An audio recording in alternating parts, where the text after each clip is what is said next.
eléwé lemongrass ìyá wálé ẹsàbọọdù eléwé kọríándà jollof rice mọ̀mọ́ oníbẹ́lífù ní island Tókunbọ̀ Àṣàbí eléwé bẹ́lífù eléwé kọríándà iye onítùràrí mọ́ṣáláṣí Jímọ̀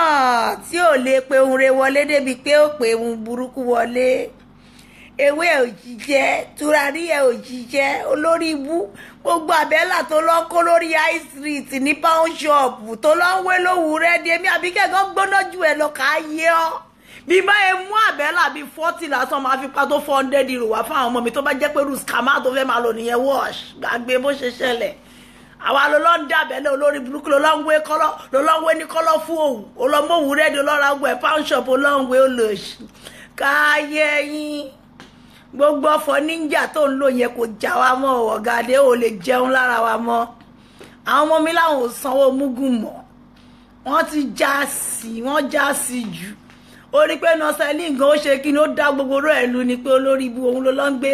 kí ni olòṣì ló lọ ń dìbì tíra olórí ibu kà á yẹ múwèé ṣègùn ẹ jáde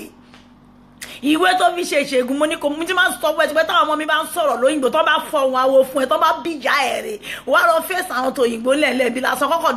ohun awo kọ́ jù fún ẹ eriwo yà àyà yìí àjálẹ ẹ̀rọ abáwọn tó bí ẹ lójú oorun tó bá fọ ohun gidi fún ẹ tó lè dá wà kọ́kọ́ di ọ̀bọ náà wá sọ ẹ dákèrè pàbó lórí burúkú ni ẹ ìwọ òjọ yẹn gbé oníṣègùn ó lọ ń fi sátífíkẹ́tì fẹ́ẹ̀kì gbá àwọn ọmọ ayé mọ́ra lílu òkú olóṣì òun náà fọhùn fún ẹ ló lè dáhùn olórí burúkú eléwé kọríándà káyé Tókunbọ̀ Àṣàbí ọmọ Abọ́dẹrìn ẹ sáwèrè ajágúngbèpè ajágúngbakú ìyá onípòsí òjijì kò ní yẹnu àwẹ̀ ìwà láọ̀lánú àwẹ̀ yóò ní jẹ́ òye ọba bá ń kúnlẹ̀ sórí awọ fún ẹ nígbà àgbà èpè ló máa dà sí ẹ nígbà àwọn ògbéṣẹ́ rán ẹ o mo fẹ́ ṣe fídíò fún ẹ bí fídíò 10 ni mo jẹ́ lé ní 10 péré bó ṣe ń kọ̀ sàn wọn jáde orí pé mo ráyè ẹnu àwọn tèmi ń ṣáṣẹ́ yé wọ́n jáde lórí ìwájú yé ó ń wò pé ọmọ yẹn ó kò fáìn sí i pretty bomb pretty ni bí bá fọ makeup pretty orí kissable lip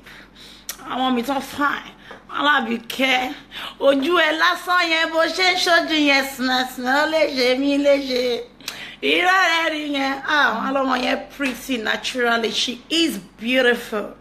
èmi Àbíkẹ́ ní jẹ́ nǹkan ara mi lé self appraiser kò sí nǹkan tó bá jẹ́ wọ́n á lọ lú ọmọ ní Àbíkẹ́ jagabájaya gbogbo àwọn sọ̀rọ̀sọ̀rọ̀ à ń lébọ̀ lẹ́yìn Jagunlabi ńlára wájú nájọ́ ògiri òsà wàláì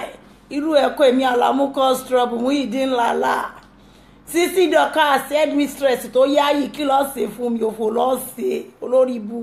àwa ló fẹ́ lọ́ máa gbé gbogbo ikọ̀ olórí burúkú gbági bẹ̀rẹ̀ yín bá dọ̀ fẹ́ lọ́ máa fi dá ọmọ rà lọ òyìnbó wọn ò lè sanwó ẹ mọ́ owó wèrè tán sọ fún ẹ ló fi ń live owó wèrè ló fi ń live ó dẹ̀ lọ́n pọ́n kele ìwọlé visa lélẹ̀ visa debit arìndì kí ni visa debit ẹni tó dé lóyìnbó lánàá lè ní visa debit card fuck off idiot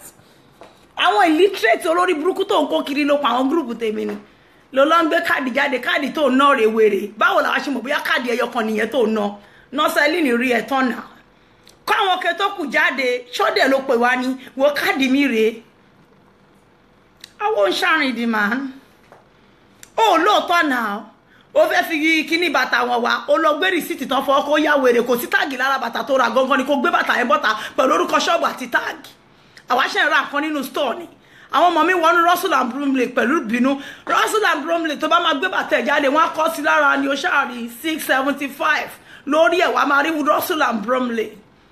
olórí ibú ẹ̀ àwa ló lọ́ ń pe rìsíìtì aláfọwọ́tẹ̀ jáde ló kọ́ 572 olórí ibú ní ọkà ayẹ èló lọ́ fi ń sùn lótẹ́ẹ̀lì London 100 euro 80 euro 70 pound wọ́n á nu awọ yẹn àná fàyà ni olóṣù òdèrè yàn gidi wọ́n lo tiẹ̀ ń wá àjà náà wọ́n níyìn ò sì lè fẹ́ ẹ tóró sọ tó ló fẹ́ bú nọ́sẹ̀lì nìpò yálé ojú ikójú tiẹ̀ gbogbo àwọn sẹ́ẹ̀tì ẹ̀ wọ́n ṣe ráwọn bọ́ìsì gidi tó ń paná ṣúkú wọn ara tó ń bó lọ́sàn gangan tó ń fi bílíṣì wẹ̀ yẹn jọ torí Ọlọ́run kí ló ń wá fún náà ó fẹ́ dàbí Àbíkẹ́ Jagaban ó fẹ́ pretty ó rojú mi ni táwọn bọ́ìsì bá wojú mi lásán wá tẹ̀ sínú ojú yẹn gangan bí tó sexy dé tó bá mú imú mi wá sọ́ di ilé iṣẹ́ tó bá mẹ́nu mi Ọlọ́run ó miss ayé ẹ̀ bàjẹ́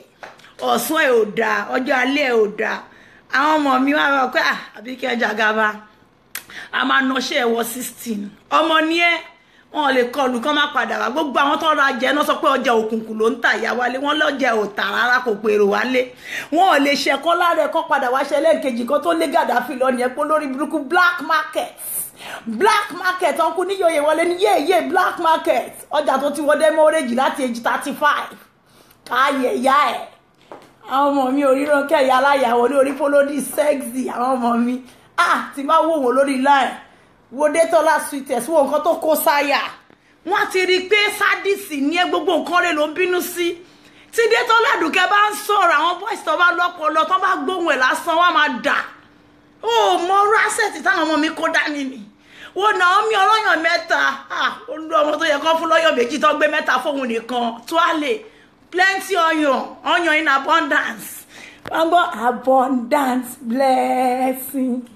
falling just on Naomi fàyè fẹ́lẹ́ tún kọ́ Naomi nìkan ọmọ tó yẹ kán kó méjì fó lọ ṣèṣì kó mẹ́ta bá bá ọyàn yẹn dàrú mọ́ ẹ lójú o máa ń fi 1 2 fi ka 3 4 Naomi ó bá pè lọ́lọ́yàn mẹ́fà ó trendy bàjẹ́ ọmọ ni wọ́n ná gbogbo wa lọ́wọ́lọ́wọ́ kò bóyìí ni ọmọ mi tí wọ́n bá ná máa ní kán gbé fún mi kí n gbé padà lọ sálábà níbi táwọn ọmọ mi ti ń ṣe testing kó tiẹ̀ sí ni àwọn gúrùpù ẹni wọ́n lè nà gbogbo ọjà yín ti bàjẹ́ Weloquenza ó ti bóra bàjẹ́ SM Brampam ìkejì Muniru àti Hambali ní ìlú Manchester àwọn olè gbé wíri jọ́sí yes mo pè yín bẹ́ẹ̀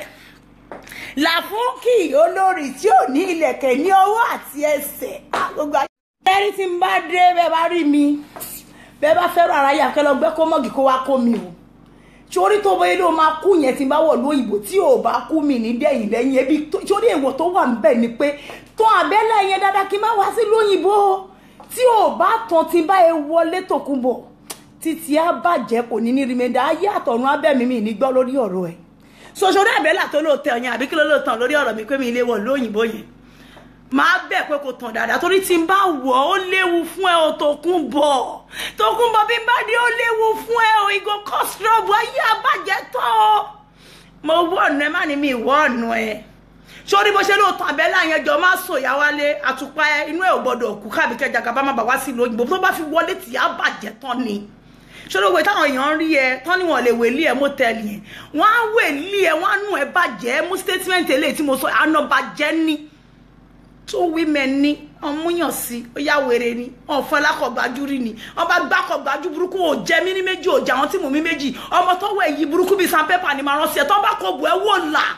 ọba ní iye ewé wà máa ní no I'm Iyemeka yeah, I belong to Catholic Church mama bí ẹ ò ní morúkọ ẹ mọ́ wà tún deny tribe ẹ gan torí ò ní lè sọ̀rọ̀ confusion abá ẹ láti inú dé ta ni ìwọ bí ti bá wọ́wọ́ wèrè ni ó ń ṣe bálabàla ó ń ṣe yamayama bí ògì tán pò tí ò kì ṣégè máa ṣe fún mi tí ó bá ti rí mi lu òyìnbó báyìí inú kó lọ sókun kó yá ọlọ́pọ̀ okùn